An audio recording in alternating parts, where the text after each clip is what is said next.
নমস্কার, যুক্তিতর্ক সঙ্গে অর্কই আপনাদের স্বাগত। আপনাদের সঙ্গে আমি অর্কপ্রভ সরকার। ঝেঁটিয়ে তাড়াবে জনতা, বুঝে গিয়েছে মমতা, এরকম একটা দেয়াল লিখন দেখলাম কলকাতাতে। আবার এক জায়গায় দেখলাম হীরক রানী বাই বাই।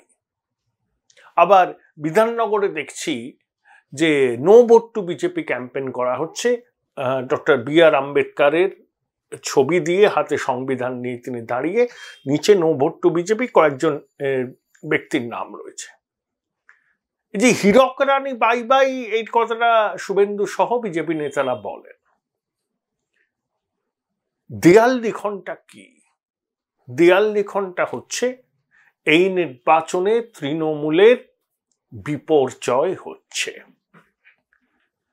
দেখুন, সেই অর্থে কোনো সক্রিয় রাজনীতির সঙ্গে যুক্ত নন, ভাবনা চিন্তা করে ভোট দেন, এরকম বহু সচেতন মানুষ তো আছেন।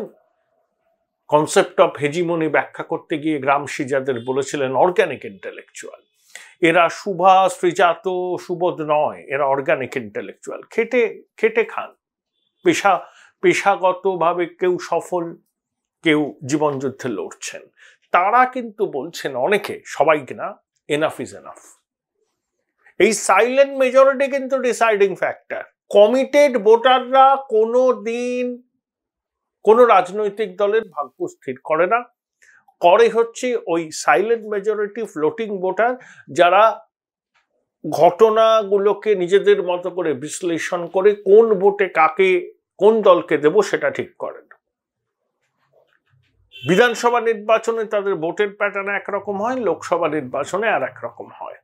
আর এবারের নির্বাচন তো কেন্দ্রের সরকার গঠনের, অর্থাৎ নেতৃত্বের প্রশ্নে গণভোট বলে বিজেপি যে ন্যারেটিভটা তৈরি করছে, বলতে বাধ্য হচ্ছে অনেকেই সেই ন্যারেটিভটাকে অ্যাকসেপ্ট করেছে।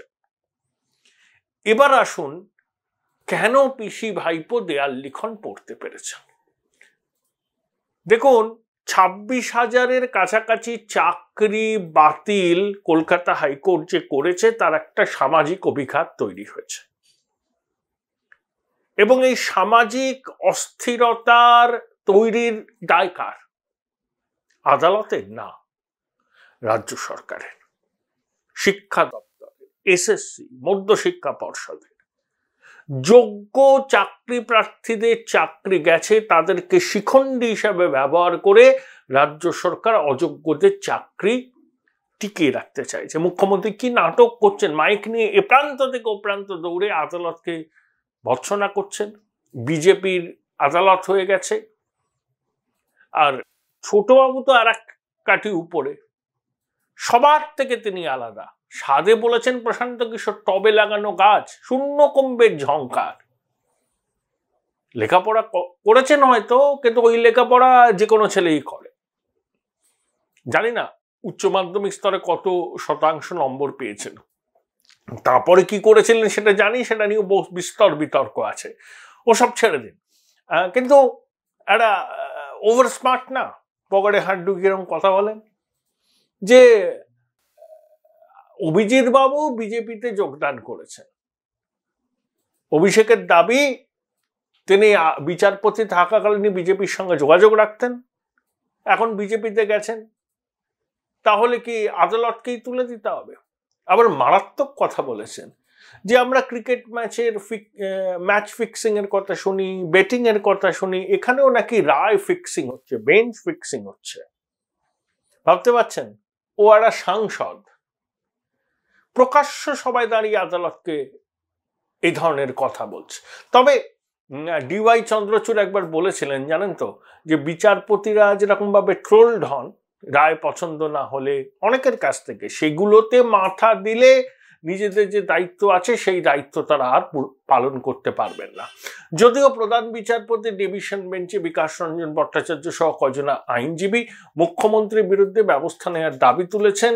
প্রধান বিচারপতি সেটা হাইকোর্টের প্রশাসনিক আধিকারিকদের জানিয়েছেন, তারপরে হয়তো শুনানি টুনানি কি হবে আর কি।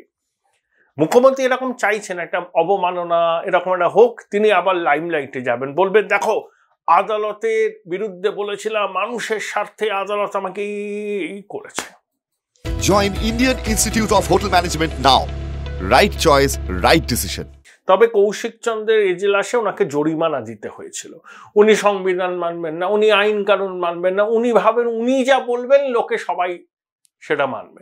ওনার অনুগৃহীত গৃহপালিত কিছু আমলা, কিছু পরামর্শদাতা, কিছু বিদ্বজন, কিছু স্থাবক, কিছু সংবাদ মাধ্যমের মাতব্বর থাকতে পারেন। পশ্চিমবঙ্গের 11 কোটি জনতা উনি যা বলবেন সেটা বিনা বাক্য বায়ে মানবে না, এবং ছোটবাবু যা বলবেন কিছু লালচুল কানে দুল, যেটা শুভেন্দু বলেন, মানে একদলকে আইডেন্টিফাই করতে ছোটবাবুর সঙ্গে, তবে লালচুল এবং কানেদুল ফ্যাশন স্টেটমেন্ট, অনেক ইয়াং ছেলে মেয়ে করে এটা, তো তারা হয়তো ওটাকে বেদ বাক্য বলে মানতে পারেন। পশ্চিমবঙ্গের সিংহভাগ জনতা ওগুলোকে আর গুরুত্ব দিচ্ছে না। তারা কিন্তু এবার নিঃশব্দ বিপ্লব করবেন।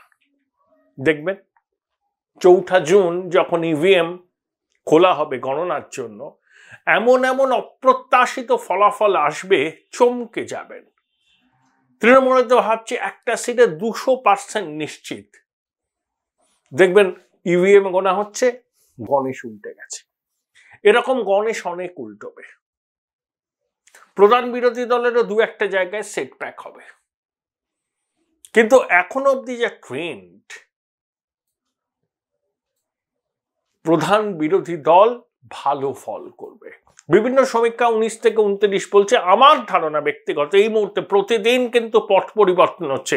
আমি এই কথাটা বললাম মানে এটাই ফাইনাল তা নয়, দীর্ঘ নির্বাচন বাকি আছে, নানা রকম ঘটনার অভিঘাত ঘটতে পারে, সেগুলোকে মাথায় রাখতে হবে। এখন কিন্তু বিজেপি অনেকটা অ্যাডভান্টেজিয়াস পজিশনে আছে। মুখ্যমন্ত্রী বলছেন লক্ষ্মীর ভান্ডার চালু রাখতে গেলে ওনাকে ভোট দিতে হবে। এটা কি বিধানসভার ভোট নাকি? এটা তো লোকসভার ভোট। আর লক্ষ্মীর ভান্ডার আপনি দেন, মাথা কিনে নিয়েছেন মা বোনেদের। কর্ণাটকের সিদ্ধরামাইয়া সরকার 2000 টাকা করে দেয়, মহিলাদের ফ্রি বাস রাইড কর্ণাটকের এ প্রান্ত থেকে ও প্রান্তে। আপনি কি কেউকে পৈতৃক সম্পত্তি বিক্রি করে দিচ্ছে, কালীঘাটের 35টা প্লটকে নিলাম করে টাকা দিচ্ছে? স্পর্ধাগুলো হয় কি করে যে ভোট না দিলে লক্ষ্মীর ভান্ডার থাকবে না? বিজেপি তো বলেই অন্নপূর্ণা ভান্ডার চালু হবে, তারা ক্ষমতায় আসলে প্রথম ক্যাবিনেটে 3000 টাকা করে পাবে। আসলে বিভ্রান্ত হয়ে গেছেন নিজেরা, আসন্ন পরাজয়ের হাতছানি সেটা বুঝতে পারছেন। আর অনর্গল অসত্য ভাষণ, মানুষকে বিভ্রান্ত করা। শুভেন্দু অধিকারীর কাছ থেকে নাকি তৃণমূল চুরি জোচ্চুরি শিখেছে, নাম তো করেন না, বলেন গদ্দার।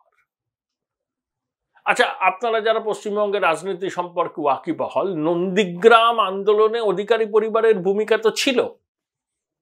শুভেন্দু শিশিরবাবু ছাড়া এই নন্দীগ্রাম আন্দোলনে মমতা বন্দ্যোপাধ্যায় যে মাইলেজ পেয়েছিলেন পেতেন। কিভাবে শুভেন্দু বাইকে করে নন্দীগ্রামে ঘুরে বেড়াতো, তৎকালীন মুখ্যমন্ত্রী বুদ্ধদেব ভট্টাচার্য পর্যন্ত শুভেন্দুকে অ্যাসেম্বলিতে একবার বলেছিলেন যে সাবধানে, নিজের জীবনকে সুরক্ষিত রেখে, কারণ মাওবাদীরা ওখানে ঘাঁটি গেড়েছে, সেটা সরকারের কাছেও খবর ছিল। তাই মুখ্যমন্ত্রী এখন অধিকারীদের অবদানকে অস্বীকার করতে চাইছে, এটা তিনি করেন, কারণ একমাত্র শুভেন্দু চোখে চোখ রেখে কথা বলছে, চ্যালেঞ্জ দিচ্ছে, তাতেই ঘাবড়ে গেছেন, ভয় পেয়ে গেছেন।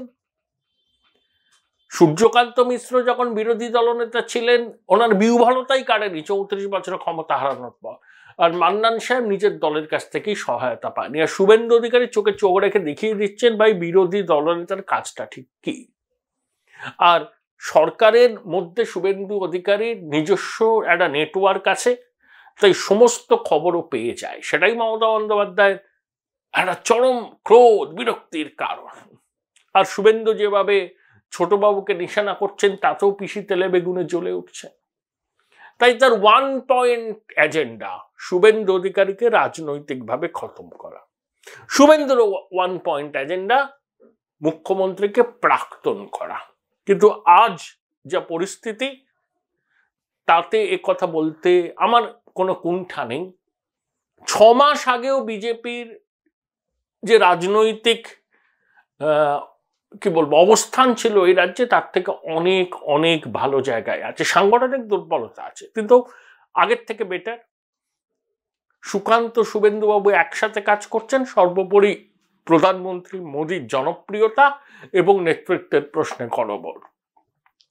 তাই বোধহয় আসন্ন বিপর্যয়ের দিওয়াল লিখনটা পড়তে পাচ্ছেন নবান্নের 14 তলা আর ক্যামাক স্ট্রিট।